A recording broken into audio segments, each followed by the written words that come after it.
¿Qué tal, amigos? Qué placer saludarlos. Sean todos bienvenidos con José Ruiz. Hoy es viernes 11 de octubre de 2019, un día pasado por lluvia y prometen 48 horas de lluvias continuas en todo el país, con algunas intermitencias, por supuesto, a decir de las previsiones del INAMEC hechas para esta madrugada. Estamos en directo desde Araure para Carigua, Píritu y Turén en las cámaras de Portuguesa Televisión, diferido para Guanare Capital y sus parroquias en las televisoras TRP, Kairos Televisión, y para la zona Sucre, Hunda y San Genaro de Boconoito, y la gente que nos sigue en Sabaneta de Barinas a través de Teleparaíso. Y saludamos a quienes nos siguen en las redes sociales para Instagram y Facebook en @José-Ruiz-Parra2. 04-14-357-0468, 357-0468, para que se comuniquen con nosotros los SMS, y yo soy José Ruiz. Listo, entonces, mojadillo, ¿no? Hoy la mañana, felices los que tenemos que darle comida a las vacas, pero los que tienen que hacer cultivos de norte y verano se les retrasan las actividades y esperamos que no haya, creo que no haya sembrado nadie ni una mata de hoja ancha, es decir, girasol o alguna leguminosa que no son de pullita y se pueden tapizar y entonces no sale la mata. ¿Estoy todo aquí, todo torcido? No, ¿no? Que ahí me hacen más señas que el penón 14, bueno, como salga, lo importante es estar aquí. Bueno, ayer los maestros marcharon exigiendo sus reivindicaciones para mejores condiciones de vida. Los maestros fueron apoyados por el sector salud que les acompañó en su justa lucha a través de las diferentes calles de Venezuela. Lo propio ocurrió en Acarigua, ocurrió en Guanare y en diferentes partes del país. Yo quiero argumentarle a esa marcha, a esa lucha que se está dando, que el país hace mucho tiempo dejó de ser el reclamo de los maestros, el reclamo de los médicos, de los enfermeros, de los agricultores, de los ganaderos, de los buhoneros, es el reclamo de Venezuela. La situación que estamos viviendo es de un origen político, netamente ideológico, político, partidista. Esa ideología la está sembrando en Venezuela el PSV, lo que se conoce ahora como el madurismo. Están tratando de que las raíces que ya han echado, porque las han echado, sigan profundizándose a través del hambre, de los hospitales destruidos, de las escuelas abandonadas, de 120.000 maestros que se dicen que se han ido del país y que ahora nosotros tenemos que salir a apoyarlos a todos. Yo quisiera que todas las reivindicaciones que tengamos que defender las hagamos juntos, que no podemos dejar a los maestros solos porque los maestros cuidan a nuestros hijos, los maestros educan a nuestros hijos, son los que forman las generaciones por venir. Pero no menos cierto es que los maestros a veces no acompañan las luchas de la clase política y la sociedad civil, salvo los que están metidos más en el tema magisterio, que tienen más actividad gremialística. Total que enhorabuena por salir a defender sus banderas, nuestra solidaridad con todos los maestros y sobre todo con los chamos que están llevando la peor parte, porque hay cantidad de alumnos que no tienen maestros y que además de ello no pueden ir a clase porque no tienen el uniforme escolar, no tienen la dotación de útiles escolares, lo que llamamos, cuando estábamos chamos, la lista escolar, no tienen para comprarla. Y mientras esto sucede, pues la salud sigue en emergencia en el Estado. El hospital de Guanare tiene varias unidades cerradas, a pesar de que hayan pasado coleto y echado mistolín y cloro en alguna oportunidad. La basura se riega por afuera por la emergencia pediátrica. Y la denuncia que me han hecho unos trabajadores del hospital sobre que ya no solamente son médicos que están cobrando en dólares, sino que gozan ya del beneplácito de algunas autoridades del hospital. No voy a decir los nombres para no someter al escarnio público a las personas que dicen que conocen la situación, pero es que me encontré aquí en el programa del lunes una muchacha que su hermana fue operada en Guanare y no le costó nada. Creo que tenía una flecha, como dicen ahora, tenía una amistad, una palanca para que le hicieran la operación. Pero en todo caso la situación es muy complicada. Cobrar a una persona de pocos recursos y utilizar las instalaciones del hospital para hacer una cirugía, $200, $300 a una persona es un acto realmente criminal. Mientras hablamos de la salud, hablamos de la educación, el pueblo palidece de hambre. Y aquí voy a meterle el dardo envenenado a los industriales, los que producen alimentos a nivel nacional, ¿Cómo pueden explicar los señores industriales que con esa represión que existe en el precio del dólar por falta de circulante y de bolívares y porque a muchos proveedores del gobierno les han pagado con euros, por eso no hay demanda de dólares? Porque 4 o 5 mil personas que demanden dólares por región no es el problema. Aquí lo grueso lo manejan los industriales y a ellos les han pagado con euros, por eso que no hay demanda de dólares en la calle y el dólar está aguantado. Pero ¿me pueden explicar los señores industriales de los alimentos cómo es que estando el dólar reprimido en tanto tiempo hay una escalada del 60% sobre los precios al consumidor? ¿Me pueden explicar eso? ¿Cuál es la justificación que ustedes tienen sin aumento salarial, con un estancamiento de la divisa americana, que es la que se presume que es para traer insumos, y en efecto lo es, pero como ahora hay euros, digo se presume porque pudiera haber la dualidad? Entonces, ¿cómo están matando a nuestros ciudadanos de hambre y tienen 60% de incremento cuando el dólar llegó a estar en 27 y 28 y se mantiene entre 20 y 21, hay días hasta 19, depende de quién lo venda y la necesidad de la gente? Yo de verdad veo que aquí es terrible, nuestros ciudadanos no comen proteínas, la gente de los sectores populares no comen proteínas, ni frutas ni hablemos, mango cuando habían mango y quitarruido cuando hay quitarruido. Pero es que alguien tiene que ponerle el cascabel al gato. Yo no me siento aquí para ser simpático, porque no ando haciendo ni de payaso ni un show, y no voy a dejar de decir las cosas. Pónganse la mano en el corazón, amigos industriales. Explíquenlo ustedes a cómo hagan un comunicado. O no lo expliquen, bajen los precios. Pero ¿me puede explicar alguien por qué 60% han subido los alimentos de los venezolanos y nuestro pueblo muere de hambre? Hay alguien que tiene que explicar eso, porque el gobierno no lo explica. Bueno, digo, en materia internacional que tiene que ver puertas adentro con el hambre y la escasez, dijo Elliot Abrams, el comisionado para Venezuela de Donald Trump, que Estados Unidos prepara nuevas sanciones contra Cuba, mientras se investiga y se escudriña y se revisa la injerencia de Rusia en Venezuela. Rusia firmó acuerdos por $4.000 millones más la semana pasada, que vino el primer viceministro de Rusia, vino a Venezuela a firmar más convenios para seguirse metiendo dentro del suelo patrio, para que sepan eso. Aquí no hay tal divorcio como la gente del teclado escribió, no, Maduro lo regañó Putin y tal y cual, todo eso es un cuento, que lo va a estar regañando. Julio Borges dijo que le pidió a Trump más medidas de presión contra Cuba. La semana pasada dijo estar feliz porque le había pedido más medidas de presión contra Venezuela. Julio Borges está muy cómodo en Bogotá. Julio Borges vive en una residencia, un penthouse de lujo de Bogotá y sus hijos estudian en los mejores colegios de Bogotá. A Julio Borges no le llega la escasez. Yo de verdad tengo un diferimiento muy grande con los líderes de la oposición porque no se están dando cuenta del daño que se le está haciendo a la nación cuando no se discriminan ni se han seccionado realmente las partes de lo que llaman el bloqueo, y de eso vamos a hablar al regreso de esta primera pausa. Vamos a publicidad y regresamos.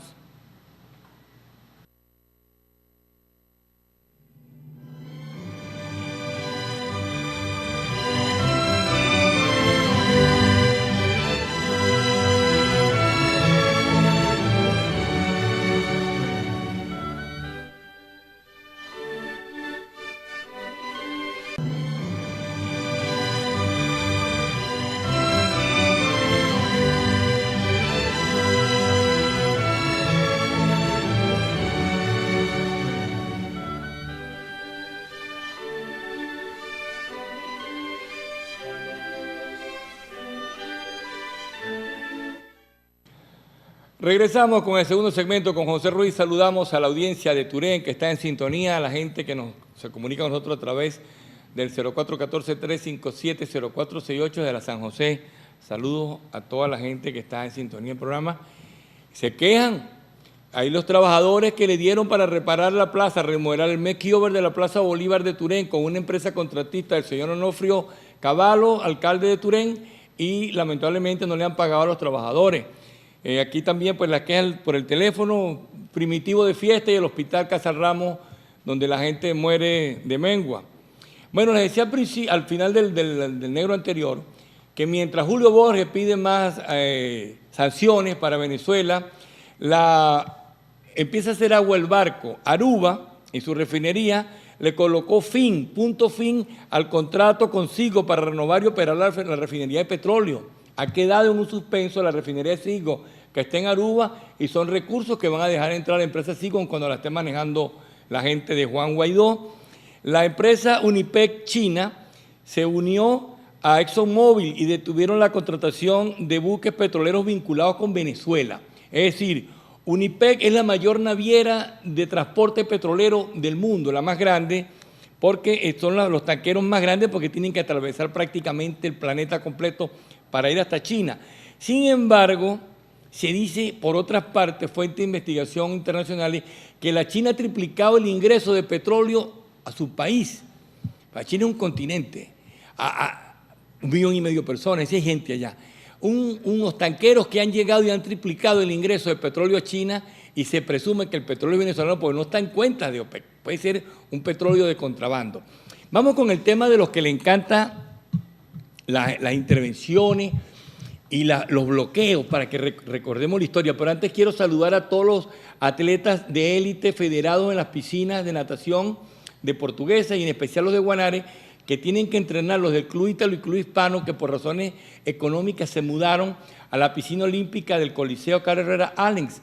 Esa piscina ya le van a levantar posiblemente, hoy tenían entrenamiento con esta lluvia, no sé si llegaron de varias partes de Venezuela, y ayer me reuní con varios de ellos en la tarde, muy preocupados.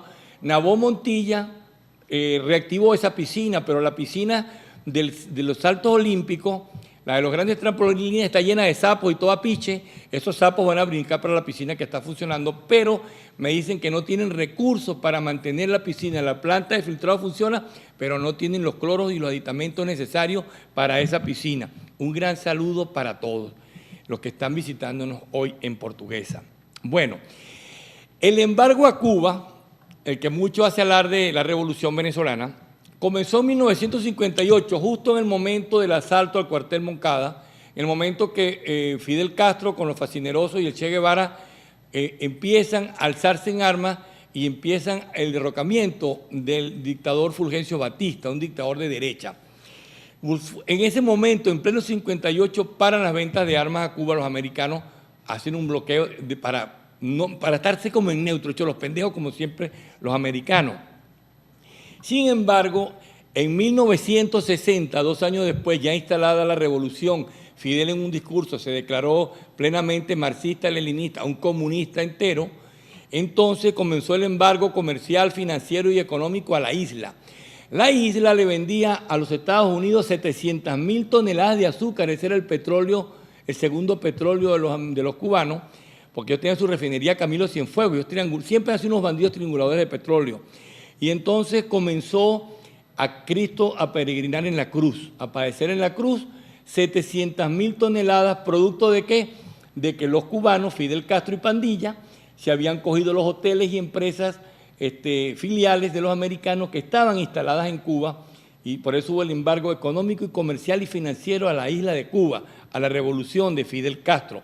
Al principio eso excluía, que es lo que me preocupa a mí, porque los americanos no tienen corazón, sino una caja fuerte aquí, y Donald Trump es medio chiflado, y le importa nada si aquí nos morimos de hambre. Y no me dan con el cuento que la Virgen de Coromoto, no. El tipo anda en sus juegos geopolíticos y más nada. En eso tenemos clarísimo. Y entonces siempre el tema de la fachada democrática está por delante, pero los americanos tienen una caja fuerte, no tienen corazón en la izquierda.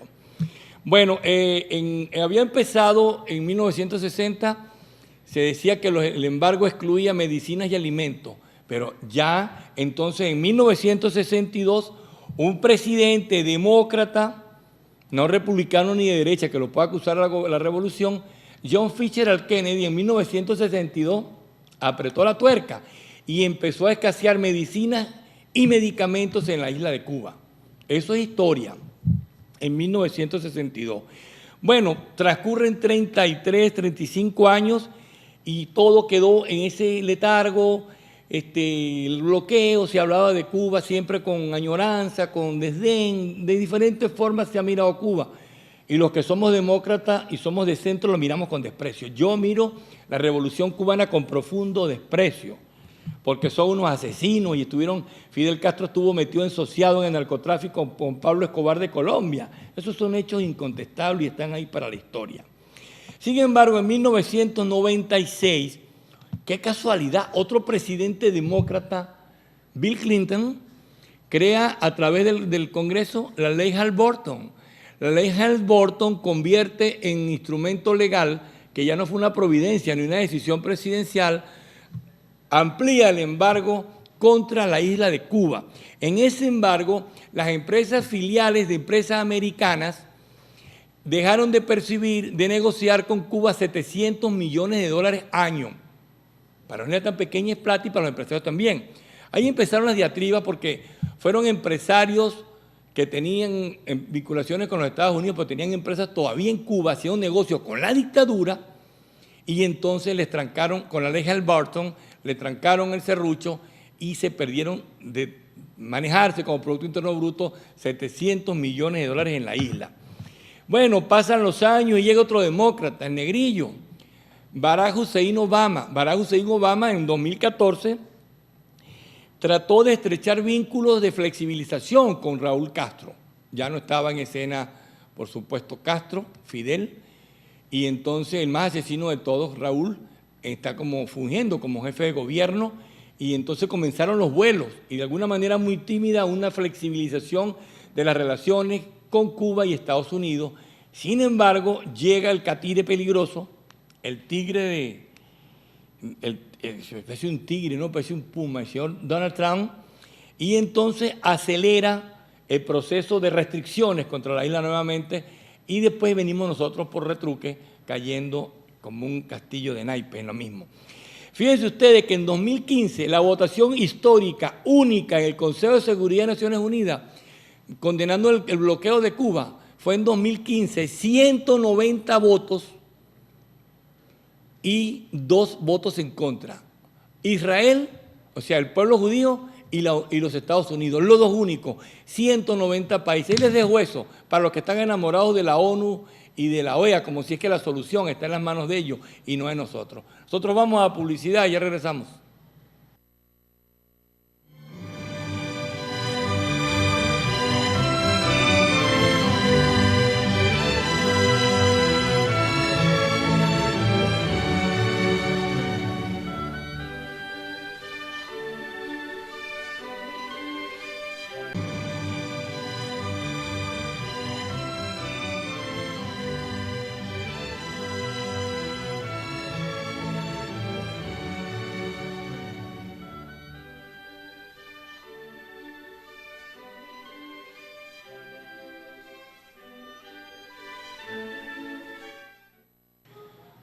Regresamos con el tercer y último segmento con José Ruiz. Saludamos a los niños. Edward en la Juan Pablo II de Guanare. También quiero saludar a Jesús Rivero en el Paraíso Bolivariano, un chamo que toca 4, lo hemos pasado acá en el programa. Y a Liz Joan de Monteverde Ospino. Liz nos ve a través de TRP en la ruta hacia Cerro Sabana. Eso está más arriba de la estación. Un abrazo para estos 3 chamos que nos han escrito para que los saludemos al programa. Edward iba en el autobús guindado ayer y me gritaba: José Ruiz, un beso, carajito, un gran abrazo para toda la gente de Juan Pablo II. Me gritaba ayer: salúdame en el programa.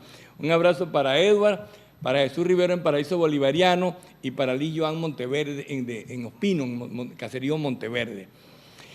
Bueno, 3 dictaduras no han salido y pasan de 60 años. Les hablé ya de Cuba, de todos los intentos que se han hecho con la votación histórica en la ONU, en el Consejo de Seguridad, y en la plenaria jamás se ha hecho nada contra Cuba, y están. Y es que Corea del Norte tiene 70 años de bloqueo de los americanos. Son 3 Kim. Empezó con el abuelo, porque cuando termina la Segunda Guerra Mundial, se dividen, los americanos se quedan en la parte de Corea del Sur y los rusos se cogen arriba Corea del Norte. El señor se llamaba Kim Do-sun. Kim Do-sun fue el primero en 1948. Se alzan con el santo y con la limosna. Los americanos piden a través de la ONU que vayan a elecciones democráticas y Kim Do-sun no quiso hacer elecciones y se dividieron. Los americanos en un momento quisieron intervenir, pero el Ejército Rojo entró en Afganistán, fueron rodando posiciones y entonces evitaron que se reagruparan las fuerzas de la en una posible tercera guerra mundial o la continuación de la Segunda Guerra Mundial, cuando el Ejército Rojo se desplazó para Afganistán. Después vino, entre 1990 48-94 fue el primero, después de la Segunda Guerra Mundial, después vino 94-97, muere el papá del que está ahorita, del Kim Jong-un. Total que son 70 años, pero es que en Irán, donde estaba el Shah de Irán, el Shah se llamaba, Mohammad Mossadegh, el Shah de Irán, Mohammad Mossadegh. Por cierto, que Julio Iglesias cantó en una oportunidad allá y tuvo problemas con los americanos, los propios sus hijos fueron a cantar una vez allá y los americanos no querían reconocerle nuevamente su ciudadanía porque había ido a cantar en un país que tenía enemistad política con los Estados Unidos. Pero bueno, eso es de otro costal, pero se lo pongo como historia.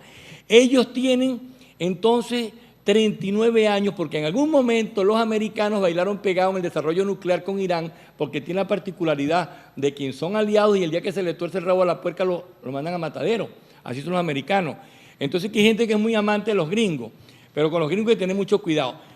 La enemistad con Irán vino después, pasaron cosas que no le gustaron a los americanos, y además de ello hubo el secuestro de 60 diplomáticos en la embajada americana en Irán y causó un conflicto. Jimmy Carter creó una operación militar llamada Garras del Águila, en inglés, Garras del Águila, y tuvo 3 intentos militares que fueron fracasados. En 1979 el señor Jimmy Carter.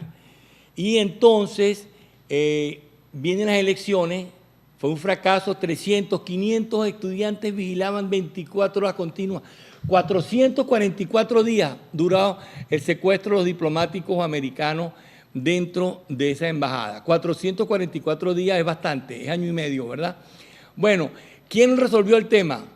Ronald Reagan. Ronald Reagan tuvo que convenir, habían 5 postulados que pedían en la negociación los iraníes, de la cual Ronald Reagan otorgó 3. Y esos 3 dieron la posibilidad de salir liberados los rehenes después de 444 días. Esto lo quiero decir con el fin de los que creen que no se puede seguir negociando, los lobos del teclado, que yo voy a decir lo que dije ayer en el Twitter, que poco uso esas cosas. Cojan el fusil y se ponen enfrente con su mujer y sus hijos, los que crean que tienen mayor poder de fuego que Maduro, que tienen mayor poder de fuego que los 4 componentes de la Fuerza Armada Nacional, que las 4 fuerzas. No podemos matarnos, tenemos que reconocernos y encontrarnos. Yo particularmente, y no compromete a mi organización política, sino que yo pienso, no lo hemos hablado, pienso que hay que hacer un equipo político multidisciplinario, impar, 7 o 5, 2 de la Fuerza Armada, 2 de los políticos y 2 del chavismo y un ad hoc, que sería el 5º o el 7º, que tenga la autoridad suficiente sobre el país, la autoridad suficiente sobre la Fuerza Armada Nacional. ¿Y qué es la autoridad? La autoridad es ser respetado y respetable. Hay una diferencia entre respetado y respetable. Enrique Ochoa Antich, general ministro de la Defensa, era un hombre respetado porque era ministro de la Defensa, pero no era respetable porque era un general cantinfla que estuvo ligado con Chávez en el golpe del 4 de febrero. Entonces, que lo goza hoy Padrino. Padrino no goza de la oposición, por supuesto que no, pero Padrino en la Fuerza Armada es un general respetado y respetable, respetado por el cargo y respetable porque entre sus iguales se lo ha ganado. Yo entonces abogo porque todo lo que le acabo de decir, cómo resolvió Ronald Reagan el caso de los iraníes, es una historia muy larga que no vine a cuento a hacerla en el programa, pero una historia muy... Hubo mucho dinero, hubo muchas zancadillas, hubo mucho espionaje, hubo muchas cosas. Eso es muy conocido, el tema Irán los contras. Y entonces hasta tuvo que ver con la relación de Jimmy Carter en Centroamérica, el Frente Farabundo Martí, Salvador, Nicaragua, todo lo que pasó, eso dio coletazos por todas partes, porque por todas partes se han regado los especialistas y los perros de la guerra, lamentablemente. Entonces yo quiero llamar la atención de la gente que piensa que quiere satanizar las negociaciones. Pues en 1976 hubo un golpe de Estado contra María Estela Martínez de Perón. María Estela Martínez de Perón, en 1976 a 1983, fueron 7 años, montones, miles de desaparecidos, miles de muertos, y llegaron a un acuerdo político con una justicia transicional. Pero aquí hay una gente que escribe que quiere ver sangre por las calles. No, los argentinos no se mataron. En 1983, el teniente general Videla crea la transición y va a un proceso electoral y Raúl Alfonsín da el paso transitorio hacia la primera democracia que hoy todavía viven los argentinos. Los chilenos, lo dije en el programa del lunes, Pinochet quedó como comandante en jefe de la Fuerza Armada y quedó como senador vitalicio. Después lo agarró Baltasar Garzón. Pero aquí hay que darle una válvula de salida, una válvula de escape, porque esta vaina va a estallar. Mientras eso sucede, el pueblo se está muriendo de hambre, la gente sigue en la diáspora, la gente, 5.000 personas saliendo por Cúcuta todos los días. Ese es nuestro planteamiento. Serenidad sesuda y mesurada es lo que hace falta. No criminalizar todas. Las cosas que se hagan deben ser vistas con lupa, por supuesto, pero deben ser permitidas que sucedan para que se le busque una salida. Por eso yo creo que un gobierno de transición, que no sea Juan Guaidó el presidente, porque Juan Guaidó carece de la autoridad nacional, lo digo yo como miembro de la oposición. Yo siento que Juan no tiene la autoridad en el país, porque ya Juan está en tela de juicio por muchos sectores del país, lamentablemente, porque todos hemos apostado por él. Pero alguien de la sociedad civil que se encuentre para llevar y capitanear este barco, que liberen los presos políticos, que se resuelva el tema económico, se le dé un golpe de timón y que de alguna manera el PSV salve su responsabilidad política a los que estén libres de culpa, que tienen la primera piedra. Cuando hayan acciones criminales que los comprometan, tendrán que irse a juicio y tendrán que pagar en algún momento. Me dirán ustedes que esa junta de transición que tú planteas no está en la Constitución. Tampoco está en la Constitución Juan Guaidó. Tampoco está en la Constitución que hayan 2 fiscales. Tampoco está en la Constitución que hayan 2 TSJ, uno nombrado en el exilio y que haya un poco de embajadores nombrados por fuera. O sea, de la Constitución todo fuera nada, dice la gente. Dicen los políticos en el cliché. Pero bueno, el país vale más que la rigidez de una Constitución, pero no podemos matarnos. Mientras tanto, nuestro pueblo se está muriendo de hambre. Que hay unos mensajes que no voy a poder. Buen día, hermoso, me gusta tu programa, pero solo escribí para saludarte. ¿Cortado? Bueno, se acabó, pues, se acabó. Muchísimas gracias, amigos. No se vayan a mojar, que se nos enferma. La medicina está muy cara. El proyecto es portugués, el proyecto es Venezuela, porque en Portuguesa produciremos la comida de Venezuela. Tenemos un compromiso con Portuguesa y juntos vamos a cumplirlo porque nosotros aceptamos el reto. La bendición de Dios y la Virgen María de Coromoto para todos ustedes. Un besazo, los quiero un montón y un abrazo para el mundo cristiano evangélico. Que tengan un feliz fin de semana. Hasta luego.